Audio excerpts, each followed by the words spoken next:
Chanel No. 5 is arguably the most popular perfume in the world. But why? Chanel has been around since 1921, and it still remains popular even today, which is unusual for most perfumes. By all means, this should be an old lady perfume, which is a term I don't really like, but it is a term that people often use to describe older perfumes. This is more than 100 years old, but the thing about Chanel No. 5 is that they keep advertising it. There's ads all over the place for every year ever since 1921, which makes sense because the brand is obviously trying to continue this best-selling perfume. Its notes are probably what make it extremely unique compared to other perfumes. It is notable for its time since it is one of the first, if not the first, perfume to ever use aldehydes. A lot of people know that aldehydes are in perfumes, but you might not know what aldehydes are or what they do. Aldehydes are basically organic compounds, a carbon linked to an oxygen, hydrogen, and another group, usually an R group. And aldehydes are derived from alcohols, but aldehydes are unique because they have specific scents. Some aldehydes are naturally occurring. Vanillin is an aldehyde that occurs in vanilla and gives vanilla beans their natural smell. And even cinnamon has its own aldehydes that make it smell unique. Most synthetic aldehydes smell floral, like almonds, or even spicy. But the main use of aldehydes in perfume is to preserve the scents that are already in the perfume. And Chanel No. 5 was the first perfume to really do this. It was created by a master perfumer called Ernest Beaux, who Chanel discovered after she was introduced to him by her lover at the time, who was a Grand Duke of Russia and also the same person to kill the legendary Rasputin, which is an interesting correlation. But the top notes of this perfume, unsurprisingly, consist of aldehydes, mainly floral aldehydes, but they're also a little bit almost bubbly, a bit not quite alcoholic, but bubbly and a little bit sharp. The other notes are pretty floral, a little bit sweet, ylang-ylang, and some citrus, lemons, bergamot, and neroli. And this is my little sample here. This is actually an eau de parfum, which is a more modern version of this perfume, which came out in the 80s, the early 80s, while the eau de toilette actually came out in the 20s. So this is a more modern formulation. It's also stronger, although some argue that the original Chanel No. 5 produced in the 20s was, and probably certainly was actually, much, much stronger than the current eau de toilette, which is available to us mainly because the original formulation used, I think, more than 150 ingredients, real ingredients, not synthetic ingredients. While today there's only maybe 80 ingredients and a lot of them are synthetic, and I think the formula has been watered down recently, unfortunately. But either way, I have the eau de parfum, which is stronger in general, and a bit more modern, but it still is very, very similar to the 1921 formulation. Let's see. You can see that I have already used some of the sample. Where is it? All right, here. So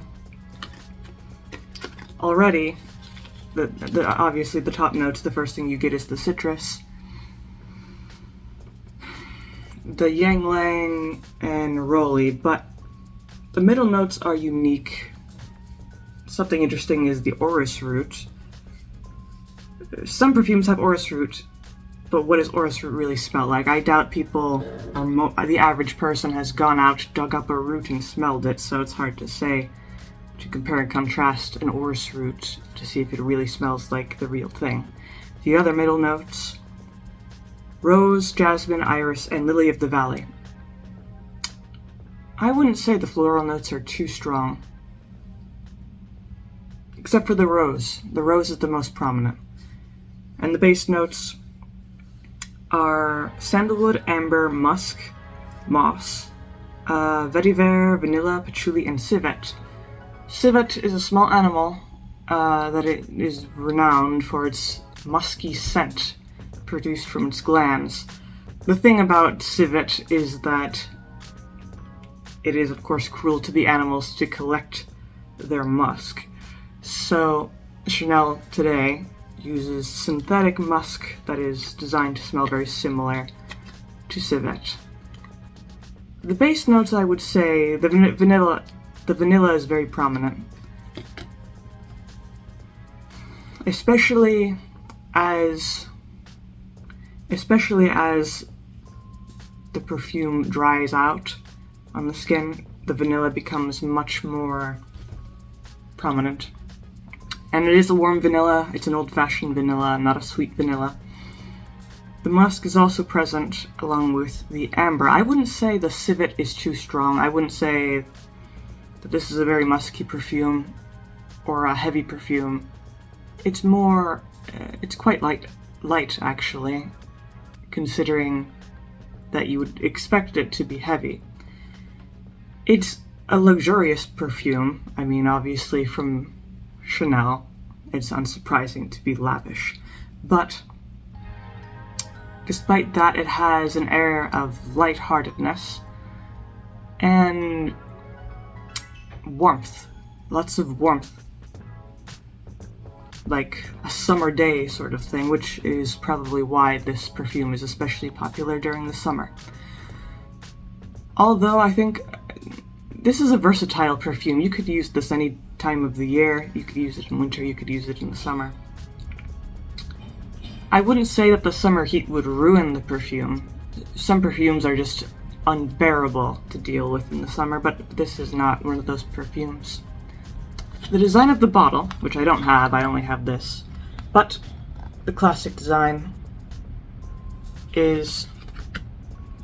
was quite unique for the time when it came out in 1921, mainly because during that time most perfumes were contained in very elaborate bottles, crystal bottles, baccarat crystal, very lavish bottles, and Chanel was not really interested in producing another bottle that looked like everything else. So what she did, she created the classic square bottle, which was so simplistic and minimalistic for the time, and so different from other perfumes at the time, that it was actually a huge success. Interestingly, today the bottle is a square, but it has rounded edges. Originally, the edges were much sharper, but they found that the bottles would break during transport, so they rounded out the edges so that wouldn't happen. The design of the bottle ever since then has been more or less the same, except for the top of the bottle,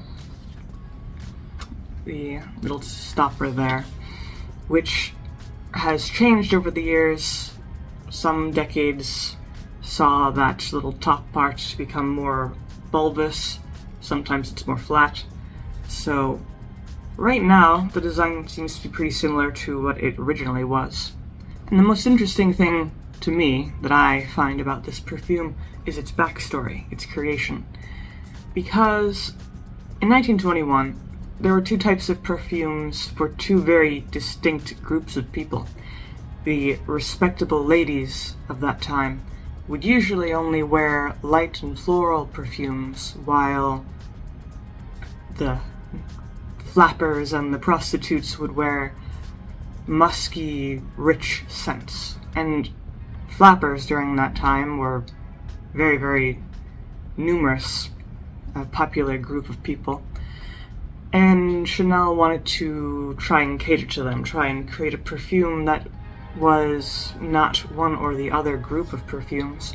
So she worked with the master perfumer, Ernest Beaux, to create this kind of mix of floral and musky to create a perfume that has never been created before, which is also where the aldehydes come in, since they were first used in Chanel No. 5. And lo and behold, she did come up with this perfume that she wanted. It's called No. 5 because Ernest Beaux had a number of samples for her to smell. I can't remember how many samples, I think from 1 to 5 and then maybe 19 to 24 or something like that. And so she went through all of the samples, but she liked the 5th one the most, and coincidentally No. 5 happened to be her lucky number, so of course she went with the 5th one, and she stuck with the name No. 5. It also didn't require much artistic effort on her part. But ever since then, this has been a revolutionary perfume.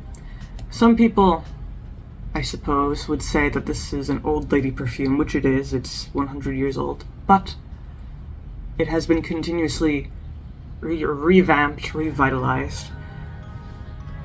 So I wouldn't necessarily call it an old lady perfume. I would call it a classic, a timeless perfume.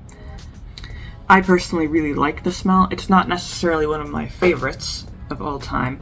My grandmother used to wear it, not very often, but I spray it and I think, that's where I remember this scent from.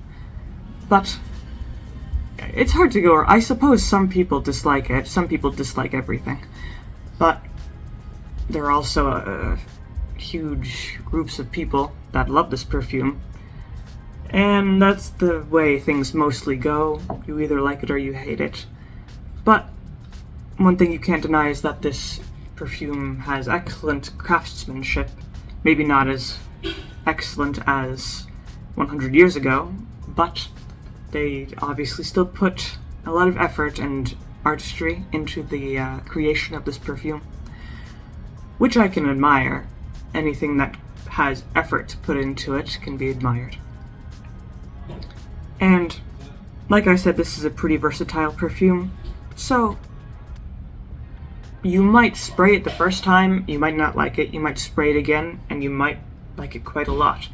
It's kind of the magic of these older perfumes. They kind of evolve the more you use them, especially with older bottles, older formulations. They change over the years, they smell differently. But I think it's a perfume that everyone should try at least once. It is a classic, everyone knows about it. So definitely give it a shot. There's a link down in the description for Chanel No. 5. But besides that,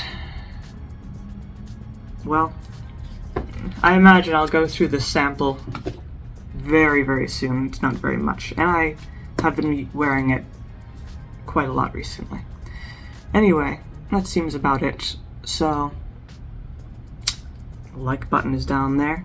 Subscribe. That's all.